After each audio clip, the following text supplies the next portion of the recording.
नमस्कार, स्वागत है आपका आईएएस पॉइंट के यूट्यूब चैनल में। मेरा नाम सोनाली है। देखिए, यूपीएससी की परीक्षाओं में अक्सर वर्ल्ड संबंधी प्रश्न पूछे जाते हैं। आप सभी चीज़ें जानते हैं। चलिए, तो आज का जो हमारा टॉपिक होगा वह होगा स्टैटिक जीके के बारे में आपके प्रश्न रहेंगे और कुछ प्रश्न आपके करंट संबंधित भी यह प्रश्न होंगे। तो आपको वीडियो को लास्ट तक देखना है और अगर किसी भी प्रश्न का आपको उत्तर नहीं पता है तो आप उसको ध्यान से सुनिए और जिस प्रश्न का उत्तर पता है वो आप हमें कमेंट सेक्शन में ज़रूर बताइए। चलिए शुरू करते हैं हमारा आज का पहला प्रश्न, जिसमें पहला रहेगा कि नॉर्ड स्ट्रीम के संबंध में सही कथन चुने। ऑप्शन है आपके पास, नॉर्ड स्ट्रीम बाल्टिक सागर के माध्यम से रूस से जर्मनी तक पाइपलाइन है। यह पाइपलाइन पहले से ही निर्मित है और जनवरी के अंत में इसे शुरू किया जाएगा। ठीक है, चलिए तो इसका सही उत्तर क्या होगा, ऑप्शन नंबर ए या ऑप्शन नंबर बी। चलिए पहले हम जान लेंगे इसके बारे में। तो नॉर्ड स्ट्रीम परियोजना के तहत जो बाल्टिक सागर है उसके मध्य से रूस से जर्मनी तक, कहाँ से, रूस से जर्मनी तक,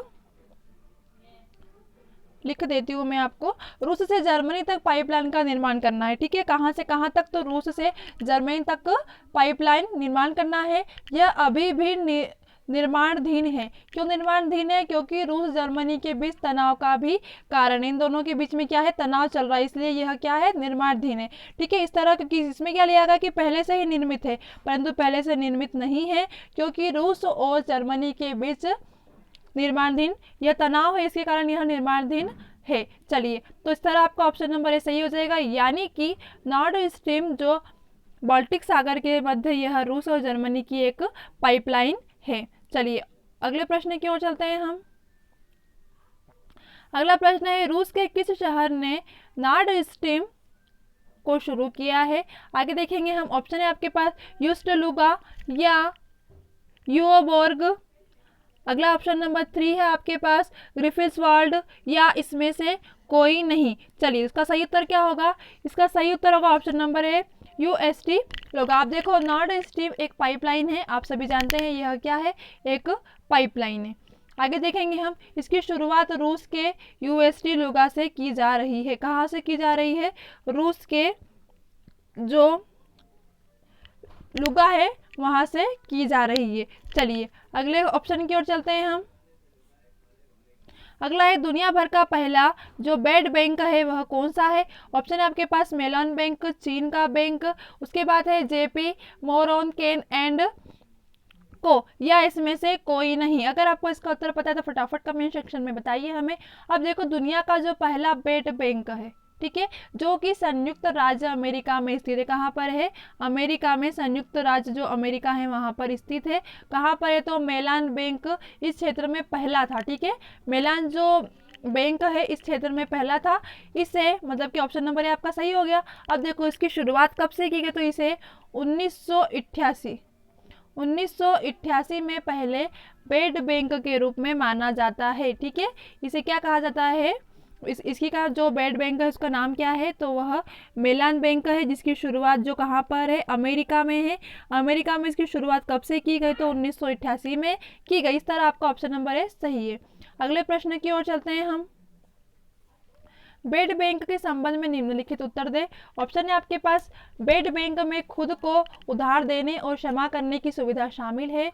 बेड बैंक में ऋण लेने की प्रक्रिया आमतौर पर ऋण के पुस्तक मूल्य से कम होती है। ऑप्शन है आपके पास पहला या दूसरा। चलिए हम जान लेंगे, जो बेड बैंक है वो खुद को उधार देने और जमा लेने के लिए शामिल नहीं है। ठीक है, मतलब कि यह सुविधा शामिल नहीं है, तो आपका ऑप्शन नंबर एक गलत हो जाएगा।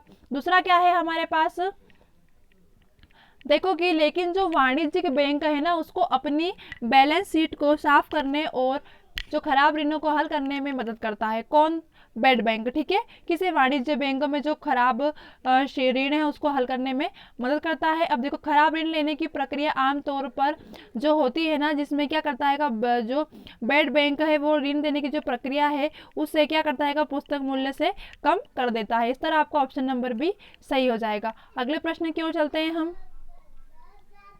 अगला प्रश्न है, भारतीय रेलवे वित्त निगम के संबंध में सही कथन चुने। ऑप्शन है आपके पास, यह भारतीय रेलवे की एक सहायक कंपनी है। इसकी स्थापना 1986 में हुई। तो इस तरह आपका ऑप्शन नंबर पहला, दूसरा या दोनों ही सही है। चलिए हम जान लेंगे भारतीय रेलवे वित्त निगम। तो भारतीय रेलवे वित्त निगम भारतीय जो रेलवे है उसकी एक सहायक कंपनी है। तो आपका ऑप्शन नंबर ए सही हो गया। अब इसकी स्थापना, तो इस वित्त निगम की स्थापना की गई थी 1986 में। ठीक है, 1986 में। तो आपका ऑप्शन नंबर दूसरा भी सही हो जाएगा। इस तरह आपका ऑप्शन नंबर सी यानी कि पहला और दूसरा दोनों सही है। जो भारतीय रेलवे वित्त निगम है यह एक सहायक कंपनी भी है रेलवे की, और इसके साथ साथ इसकी जो स्थापना है वो 1986 में हुई थी। अगले प्रश्न की ओर चलते हैं हम।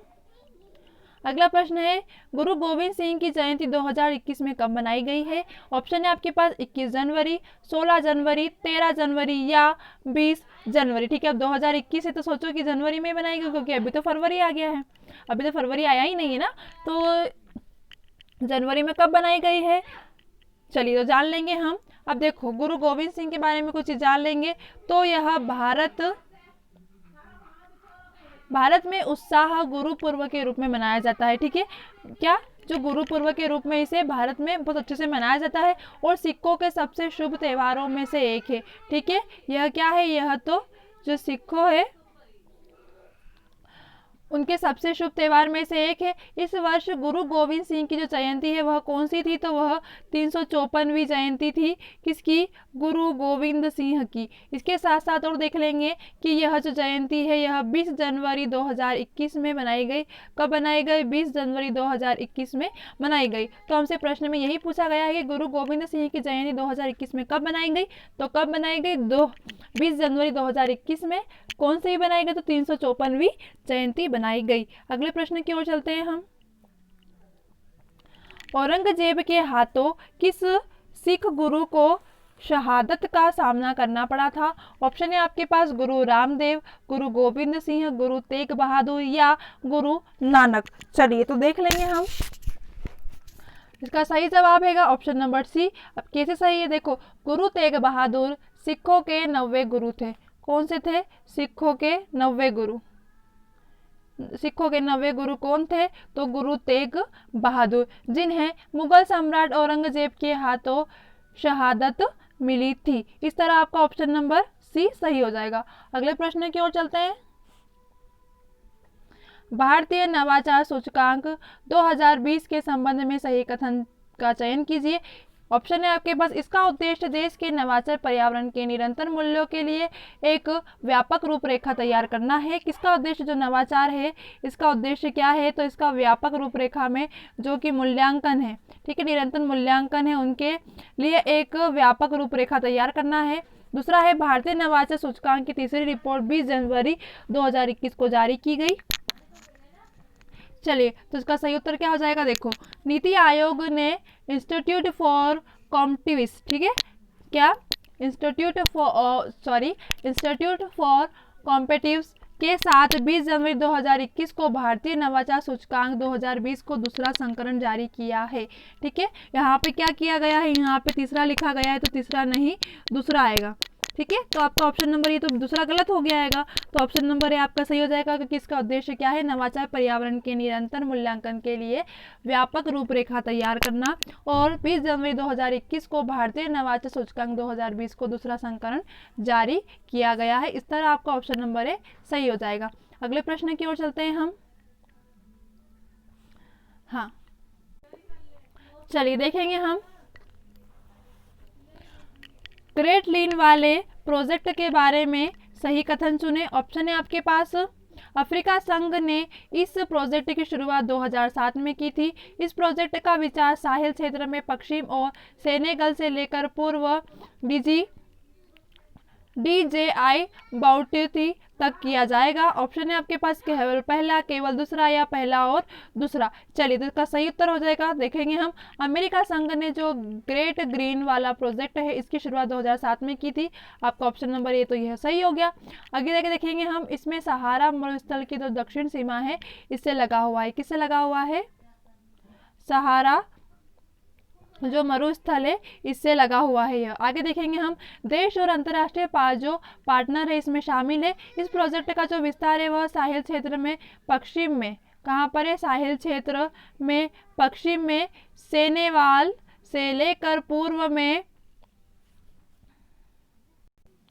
डीजी बाउटी तक किया जाएगा। इस तरह आपका ऑप्शन नंबर सी सही हो जाएगा, यानी कि दोनों प्रश्न आपके सही हो जाएंगे। आई होप आपको आज की क्लास अच्छी लगी होगी। थोड़े करंट के क्वेश्चन थे तो थोड़े टफ भी थे, शायद आपको समझ भी आ गए होंगे। वैसे तो मैंने डिटेल में ही पढ़ाया है और आपको थोड़ा टिक मार करके बताया है। चलिए, हमारी जो कल की क्लास होगी वो भी आपके इंपॉर्टेंट प्रश्न की होगी। तब तक ये वाले जो प्रश्न हैं ये करंट के हैं, तो आपको अच्छे से रिवाइज करना है। वीडियो को वापस ज़रूर देखिए, क्योंकि ये वाले क्वेश्चन आपको कहीं नहीं मिलेंगे। ठीक है, शांतिपूर्वक देखिए तो आपको सारी चीज़ें समझ आ जाएगी। चलते मिलते हैं हमारे अगली क्लास में, तब तक के लिए आपको बेस्ट ऑफ लक। और इस वीडियो को बार बार, मतलब जब तक याद नहीं हो तब तक या तो फिर नोट कर लीजिए, ताकि आपको लिखा हुआ याद हो जाएगा। इसके कारण, क्योंकि ये स्टैटिक जीके है और यह करंट का टॉपिक है। ठीक है, चलिए मिलते हैं हमारी अगली क्लास में।